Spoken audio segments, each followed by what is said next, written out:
rogarle a usted de manera respetuosa que evalúe y considere no imponer a mi representado, el señor John Haider Uribe Morales, una medida de aseguramiento, o en caso de que usted a su sano criterio considerara necesaria esta medida, no imponer una medida lesiva como la de detención intramural. Esta solicitud que ruego la hago fundamentalmente, su señoría, porque considero que pese a las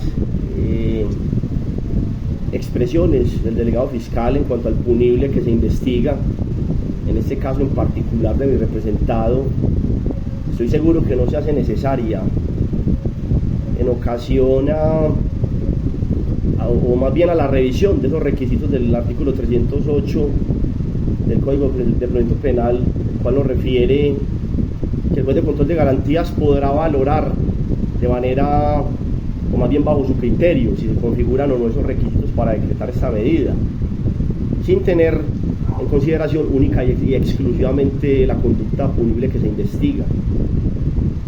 Y para reforzar este ruego, su señoría, quiero mencionar, hay una providencia de 2016 de la Corte AP 7109, radicado 46148, donde se comunica mediante auto interlocutorio y dice que no es suficiente para una medida de aseguramiento privativa de la libertad, solamente la inferencia sobre si hay o no participación del imputado en el hecho punible o la gravedad del delito, sino que siempre debe hacerse una valoración de los aspectos relacionados en la ley sobre los fines, los cuales son de carácter preventivo y no el pago de una pena anticipada.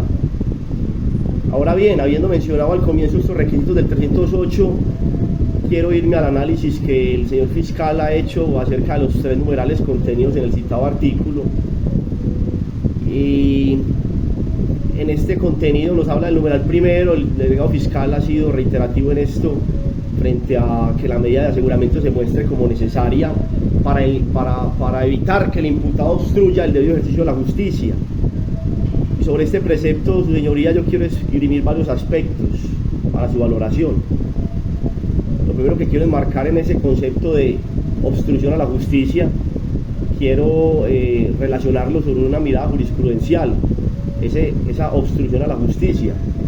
Yo recogí varias interpretaciones, su señoría, de la Corte en sentencias SP-078-2014 de la Corte Suprema de Justicia, sentencias SP-147-2014 de la misma sala y la SP-038-2015, donde recogió un factor común, su señoría, al definir ese concepto de obstrucción a la justicia como aquella capacidad de influencia que puede tener el sujeto activo. Y de estas sentencias extraje que esa capacidad de influencia la define ese sujeto activo cuando tiene o utiliza recursos determinados para influir en el proceso judicial. Es decir, se da cuando ese sujeto tiene la finalidad de modificar el rumbo del proceso en favor de sus propios intereses, cosa que en este caso, su señoría, no se da, toda vez que al margen de discutir acerca de la presunción de inocencia, pensando en que esa inferencia razonable de autoría o participación que le atribuye el ente acusador a John Haider Uribe, suponiendo que pudiera tener índices de coherencia, si nos basamos en el relato de la fiscalía, ha quedado claro incluso que el señor John Haider Uribe Morales, si acaso fuera o pudiera ser responsable de alguna participación, la hubiera desempeñado como un simple mandadero, me perdonan esa expresión. Lo que quiero decir es que estaríamos, estoy suponiendo, en el caso de que John Haider Uribe es una persona sería de muy bajo rango en la organización, si acaso pensáramos en que esa inferencia tuviera cabida, ¿cierto? Sería de muy bajo rango, por no decir que el más bajo, en la escala de una organización.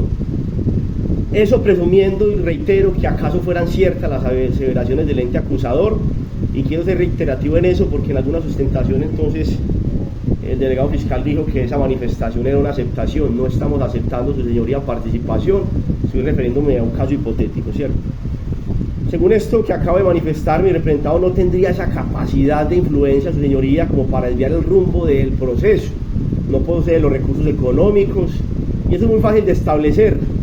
En la exposición del arraigo que desarrollaré más adelante sabrán que y la fiscalía tiene su conocimiento, vive en un estrato bajo. no ahora, desde hace muchos años, y eso lo voy a soportar más adelante incluso con la ficha del CISBEN, donde muestra que tiene un nivel de pobreza reconocido. Trabaja ocasionalmente en construcción, también hay evidencia de eso. Abonado a su baja formación académica, estudió hasta cuarto de primaria, de la cual también podemos asumir que eso también le impide poder tener un desarrollo cognitivo razonable al punto de tener una mente criminal desarrollada como para fraguar un plano de estrategias encaminadas a desviar el curso de un proceso como esto, su señoría, en el cual ni siquiera él es capaz en este momento de comprender muchas de las conductas que le han atribuido. Todas esas conclusiones, su señoría, yo las entrelacé con las sentencias que me tomé la tarea de leer con detalle este fin de semana, su señoría. Con lo anterior, su señoría, expuesto, yo considero con mayor respeto que en lo relativo a este numeral primero, ese factor de obstrucción a la justicia, se surte favorablemente para mi representado. No tiene la capacidad ni ha hecho ningún acto encaminado a obstruir la justicia, su señoría. Ahora, el numeral segundo, que el imputado constituya un peligro para la seguridad de la sociedad o de la víctima. Este numeral quiero traer a colación un comunicado también de la Corte Constitucional sobre la sentencia C-469-2016, donde se habla de la exequibilidad de varios apartes demandados del artículo 310 del Código de Procedimiento Penal, relacionados con las circunstancias que el juez penal debe valorar para establecer si la libertad del imputado representa o no un peligro para la comunidad. Y frente a esto vale la pena recordar cuáles son esas circunstancias, señoría. Tenemos entonces que en el análisis de esos requisitos que configuran ese peligro para la sociedad o la víctima están la continuidad de la actividad delictiva o su probable vinculación con organizaciones criminales. Esa continuidad, su señoría, nos entrelaza con los antecedentes penales, por ejemplo, antecedentes que en el caso de mi prohijado, el señor Johaider Uribe, no se da, su señoría. A la fecha es una persona que no ha tenido una sentencia en su contra a lo largo de su vida, pese a que el señor fiscal hace relación de algunas investigaciones que no constituyen de ninguna manera, el señor fiscal se equivoca, luego con respeto, cuando quiere traer a colación investigaciones que no constituyen antecedentes penales de ninguna índole sobre mi representado. Ahora, frente al número de delitos, que es el otro acápite que nos refiere ese 310, el número de delitos que se le imputan y la naturaleza de los mismos. Frente al caso de mi representado, su señoría, el señor Johaider Uribe, estamos hablando de una imputación únicamente por concierto para delinquir agravado. No se le han atribuido en estas diligencias ningún otro delito a mi representado. Y sabemos que ese concierto puede encerrar diversas actividades, pero son actividades que probatoriamente habrá que discutir e individualizar dentro del proceso, porque si bien sabemos que en el concierto se atribuyen muchas veces varios delitos atribuibles a una organización, no podemos tampoco desprendernos, su señoría, de un importante principio del derecho que nos habla de que la responsabilidad penal es plenamente individual. El otro acápite que nos refiere este artículo, su señoría, el hecho de estar disfrutando de un mecanismo sustitutivo de la pena privativa de la libertad por delito doloso o preterintencional, no le aplica a mi prohijado, su señoría, pues como bien ya lo hemos mencionado y el ente acusador muy seguramente así lo revisó, no tiene antecedentes penales que lo califiquen dentro de este acápite. Ahora, de la existencia de sentencias condenatorias vigentes, este otro acápite nos conecta casi con el anterior, no le aplica a mi representado, su señoría, no le preceden sentencias condenatorias. Otros acápites, cuando se utilicen armas de fuego o armas blancas, no reposa en el expediente, ni se ha mencionado en la imputación, ni en la solicitud de medida del señor delegado fiscal, que mi prohijado haya sido visto siquiera usando armas de fuego, ni armas blancas, tampoco al momento de la captura, que incluso se ingresa a su vivienda, se logra ni se da la incautación de algún elemento que refieran este acápite de armas de fuego o armas blancas, no se da tampoco, su señoría. Cuando el punible sea por abuso sexual con menor de 14 años, no le aplica a mi representado en este caso. Cuando hagan parte o pertenezcan a un grupo de delincuencia organizada, esta calidad, su señoría, yo siempre la he discutido en estas diligencias y lo seguiré haciendo con el mayor respeto que yo siento por la judicatura, pero considero que hacer parte de un grupo es una calidad que debe ser probada o que hayan tenido anteriores condenas relacionadas con una organización con la que ahora nuevamente se les indica de haber sido parte, y que esa sentencia condenatoria lo entrelaza y lo haya vinculado con una organización para poder inferir razonablemente que pertenece a una organización, ¿cierto? Porque indudablemente esa persona ha pertenecido si ya hubiera sido condenado. Mientras tanto, creo que podemos hablar de una presunción. Se presume que puede pertenecer a una organización, porque en este momento sí hay una apertura de un proceso, pero no hay una evidencia, su señoría, que a hoy podamos decir que determinantemente hace parte de una organización, solo porque ha hecho parte de un seguimiento, ¿cierto? Ahora, que respecto al comunicado que yo mencioné en el comienzo de mi sustentación, la Corte en su jurisprudencia nos ha hablado en el sentido de una completa determinación de ese concepto de peligro para la sociedad o la seguridad de la víctima, y en los eventos en que ella procede. La carta política ha dejado un amplio margen a potestad del fallador, en este caso, señoría, y recalco que la detención persigue impedirle al imputado la fuga. El delegado fiscal remarcó mucho ese término: impedir al imputado la fuga y la continuación de su actividad delictual. Frente a ese par de conceptos, su señoría, la fuga no se le ve loable en este caso al señor Johaider Uribe Morales, pues tiene asentado arraigo familiar, que ya se lo voy a desarrollar muy brevemente, se lo voy a soportar. Nos va a quedar claro que el señor Johaider Uribe tiene una vida hecha y desarrollada en esta ciudad. Acá está su familia, acá está su señora madre, sus hijos, su esposa, y sus precarias condiciones económicas no le facilitan tampoco siquiera pensar en la posibilidad de abandonar el país, y me atrevo a asegurar que ni siquiera la ciudad. Finalmente, el alto tribunal, en estas notas que recogí, recalca que la adopción de una medida de aseguramiento está sometida a valoraciones sobre su necesidad y proporcionalidad, las cuales serán evaluadas por el juez de control de garantías, ya lo hemos dicho, ¿cierto? Y en ese par de conceptos yo vuelvo y soy muy terco, su señoría, mayor respeto. En este caso, una medida intramural para Johaider no es necesaria, pues el estar en su casa atendiendo el proceso, ahí estará con su compañera sentimental con quien vive y con sus hijos.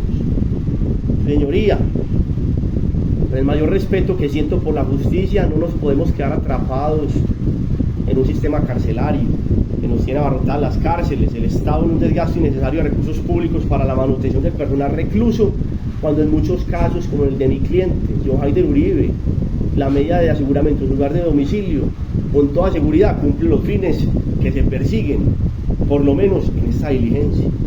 Tiene sólido arraigo familiar, no tiene antecedentes, va a comparecer al proceso. Prueba de eso, para eso su compañera sentimental contrata mis servicios, para que asuma la defensa, porque ellos quieren dar la cara a la justicia. Ahora,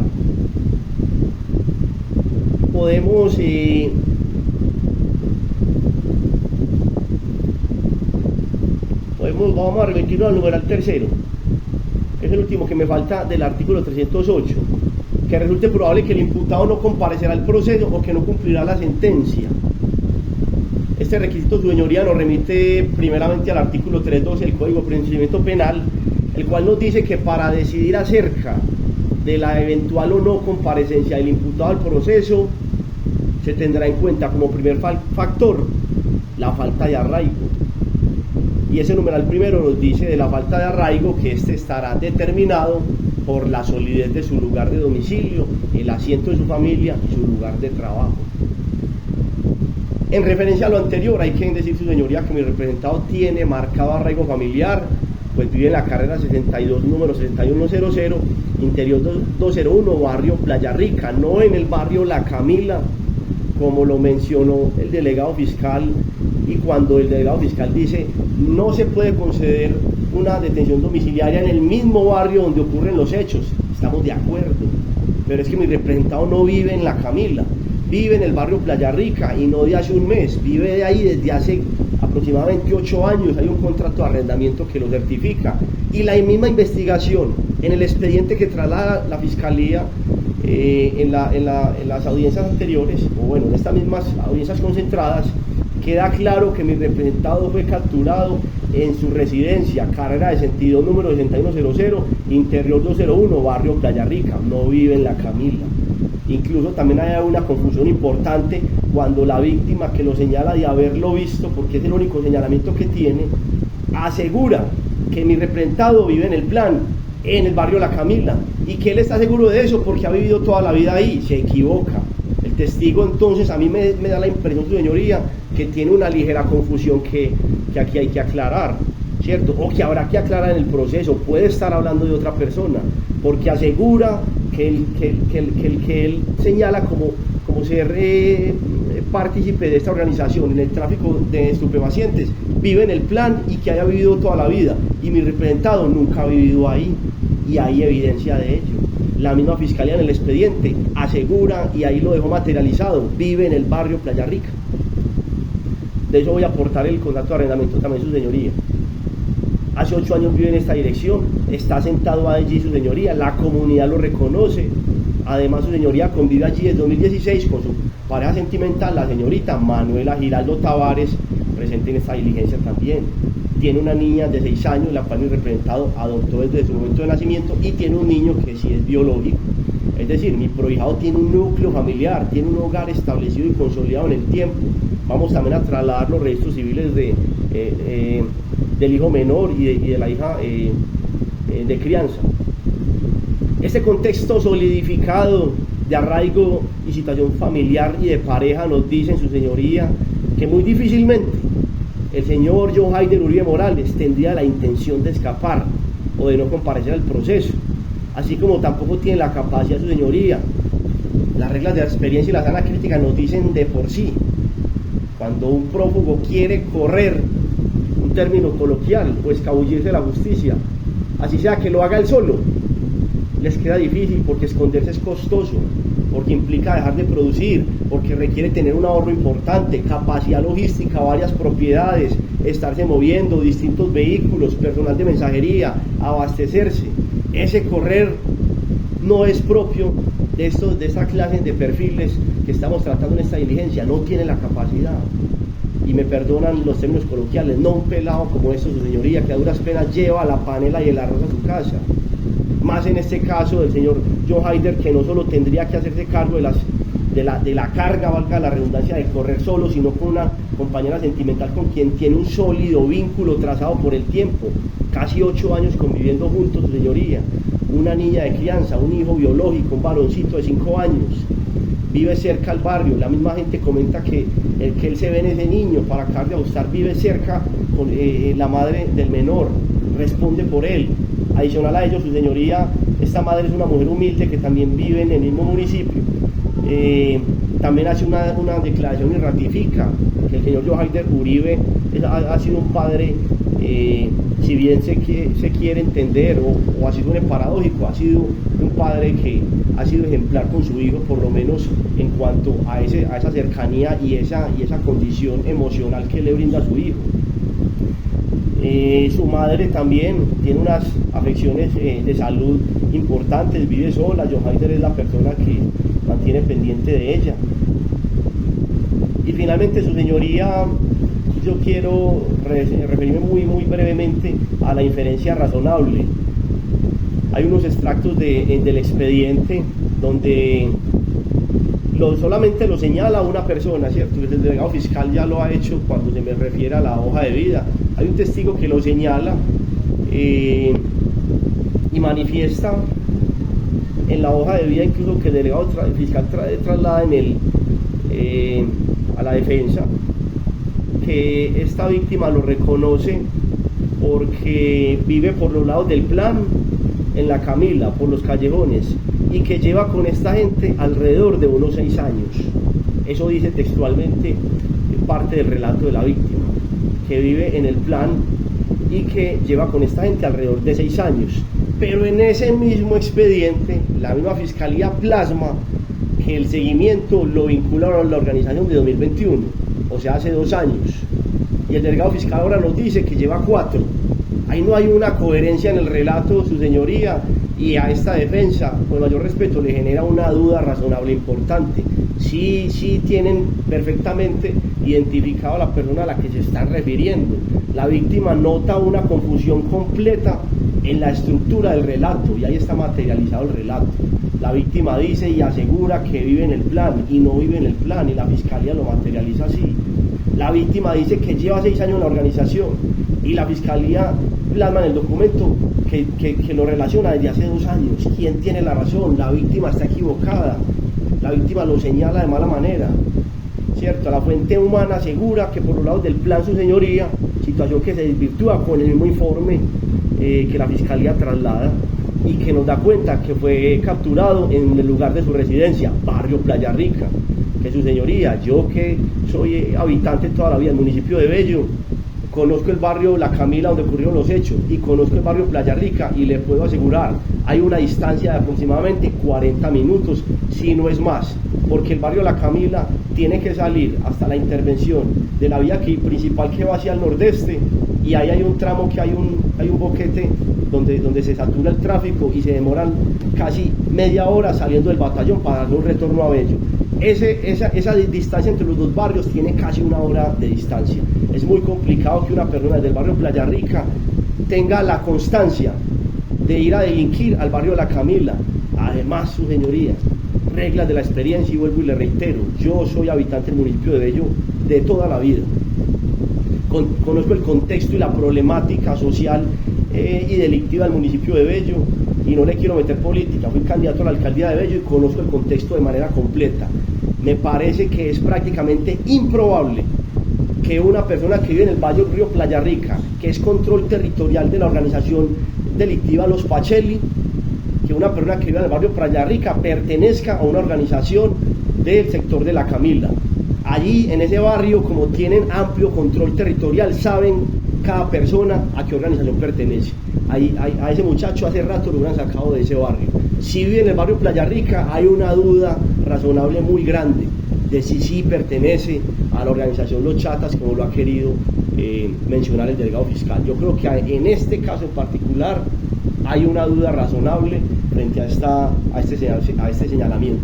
Hay una duda razonable por la ubicación geográfica de los dos barrios, y eso ya está también plenamente establecido dentro de las investigaciones siempre que hace el ente acusador, cuáles son los sectores territoriales. Es tanto que el delegado fiscal menciona, hace el inicio de la sustentación diciendo cuáles son los barrios a los cuales tiene control territorial el grupo delincuencial los Chatas, y menciona y dice Barbosa, Girardota, Copacabana, sector La Camila, menciona Las Vegas, menciona todo ese sector.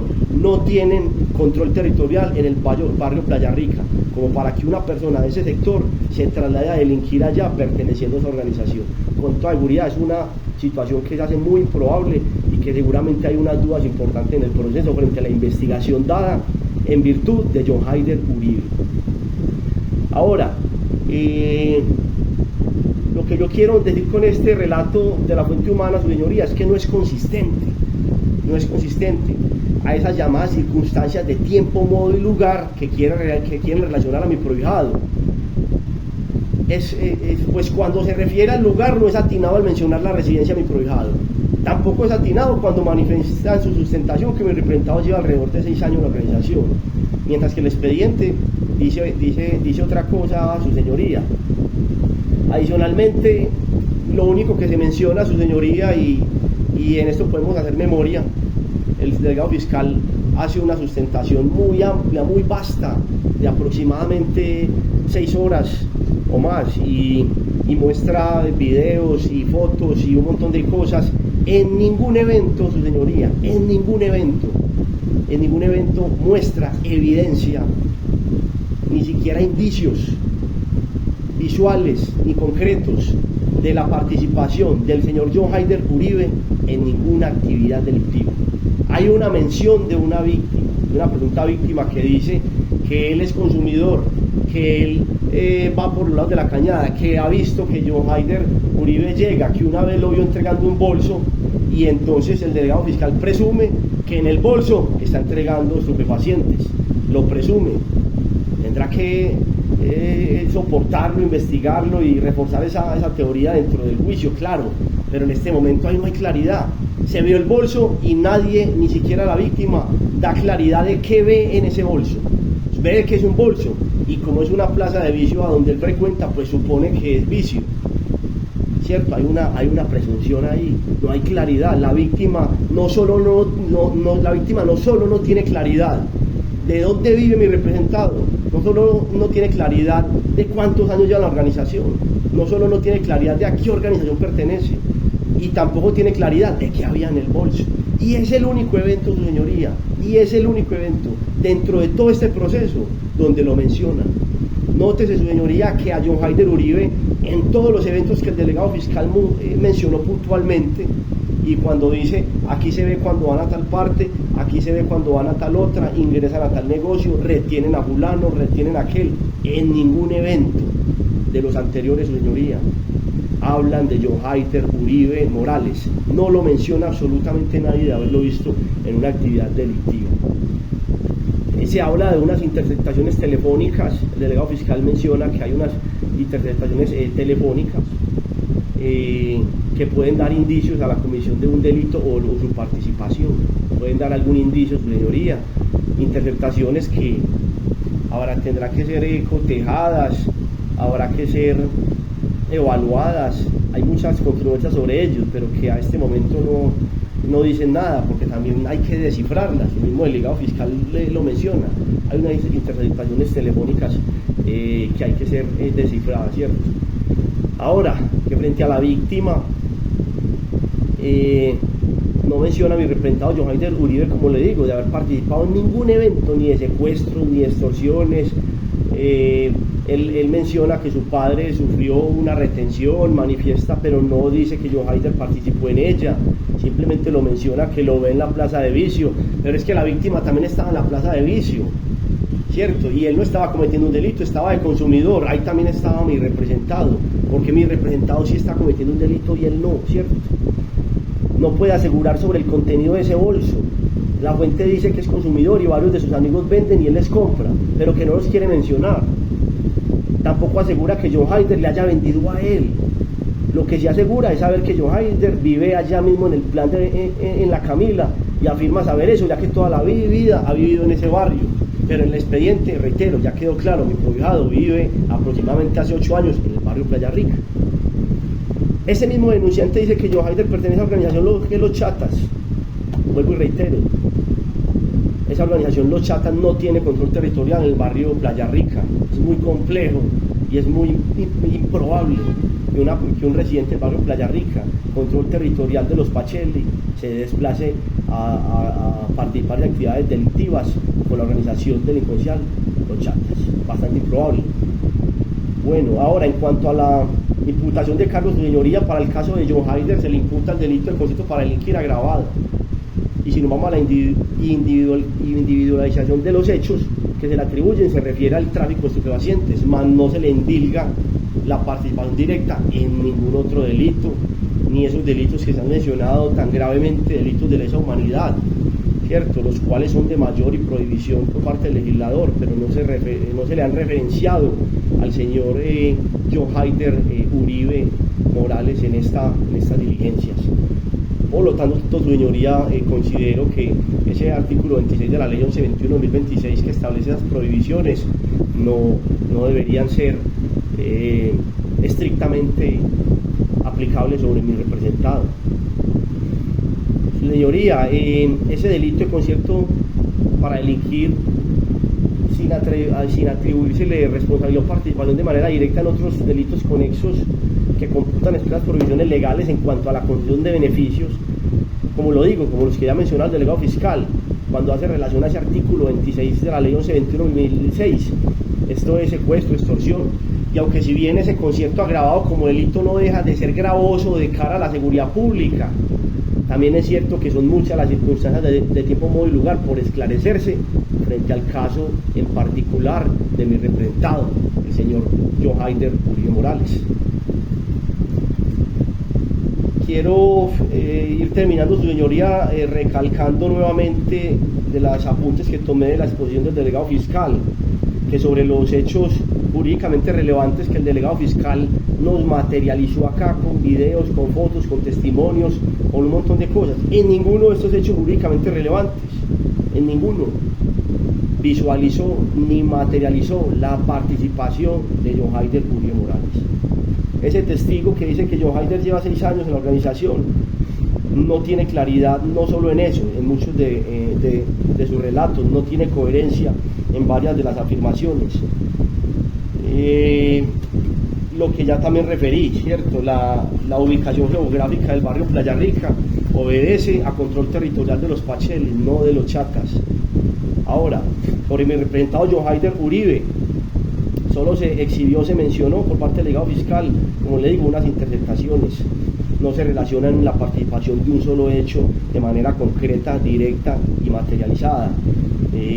No se habla de que haya participado en coros extorsivos. La víctima hace la relación a un hecho donde dice que maneja una moto, que hay otro que se baja y entra a los establecimientos de comercio y que entra a cobrar. ¿Cómo sabe la víctima que ese entró a cobrar? No está ahí. ¿Cómo sabe que mi representado sabe que están transportando para una extorsión? Hay unas situaciones que la víctima frente al señor John Haider Uribe menciona de manera muy volátil, de manera muy incongruente, que no conecta y entrelaza unas ideas con otras, su señoría. A lo que me refiero es que hay un manto de dudas, su señoría, que me parece que son unas dudas razonables, que en este caso son suficientes, su señoría, como para que a mi representado, atribuible a que no tiene antecedentes y que no representa un peligro para la sociedad, que no representa obstrucción a la justicia y que no hay riesgo de no comparecencia en la audiencia de la justicia, puede ser viable en esta situación, su señoría, que usted considere a su sano criterio esta solicitud que hace este defensor. El señor delegado fiscal termina aseverando que no es viable una domiciliaria.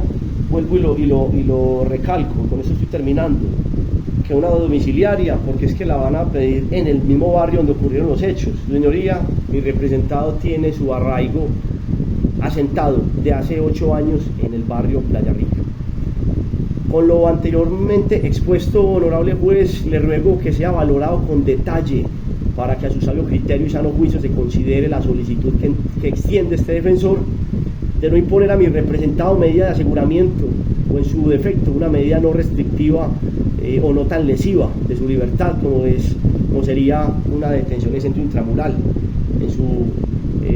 En subsidio de esta, una detención en su lugar de domicilio en compañía de su compañera sentimental y su familia. Considero, su señoría, con mayor respeto, que aparte de evaluar el test de proporcionalidad, se adopte además, que ha quedado rebosado, un marcado arraigo familiar que tiene mi representado en el municipio de Bello, donde ha vivido gran parte de su vida y sigue viviendo. Es un hombre de familia, le quiere dar la cara a la justicia, reconoce y respeta a las autoridades, no va a escapar porque tiene un entorno familiar que lo necesita, una red de apoyo que lo respalda. Así entonces yo le ruego, su señoría, de imponer una medida de aseguramiento, sea esta en su lugar de domicilio, donde pueda estar en compañía de su pareja e hija adoptiva, su señora madre, cerca además de su hijo biológico, para que también de esta manera no afecte la integridad emocional de estos niños menores, ahora en esta época decembrina donde los niños buscan tanto ese calor paterno y la unidad familiar. Yo le aseguro, su señoría, que desde este lugar mi representado enfrentará el juicio sin que exista el más mínimo riesgo para la sociedad ni las presuntas víctimas. Tampoco existe riesgo de no comparecencia, porque se ha esgrimido ya suficientes muestras de asiento en esta residencia, su señoría. Y para referirme al traslado, voy a trasladarle, su señoría, consulta de antecedentes disciplinarios. No tiene el señor John Haider Uribe, antecedentes fiscales no presenta, antecedentes de policía judicial no presenta, medidas correctivas no presenta. El registro civil de John Haider Uribe para acreditar el parentesco con su señora madre, un extrajuicio de su señora madre donde afirma el arraigo que tiene su hijo y su cercanía y su relación con él, la historia clínica de su madre donde también se demuestra que tiene unas afectaciones y que lo necesita, contrato de arrendamiento donde se puede certificar el tiempo que lleva de arraigo en esta vivienda, última factura de servicios públicos para ratificar la existencia de este domicilio, consulta del CISBEN para relacionar lo que mencioné, su nivel de pobreza, un extrajuicio de su actual compañera sentimental, donde ratifican efectivamente el arraigo, la residencia y la unidad familiar que ellos tienen. Registro civil de la hija de crianza y la hija legítima de su compañera sentimental, registro civil de su hijo biológico, extrajuicio de la madre del hijo menor biológico, donde certifica los comportamientos y las buenas conductas del padre frente a su hijo, y RUT y Cámara de Comercio de quien ha sido su empleador de manera ocasional en temas de construcción, contratándolo por hora labor cada vez que tiene alguna obra por desarrollar. Esta es una actividad que desarrolla Johaider Uribe de manera ocasional. No siendo más, su señoría, no me voy a extender, dejo acá su sano juicio, su sano criterio, rogarle que por favor considere la detención domiciliaria para mi representado, el señor Johaider Uribe Morales, y con su permiso procedo a darle traslado de estos elementos al despacho de su señora juez y al señor fiscal. Muchas gracias, su señoría.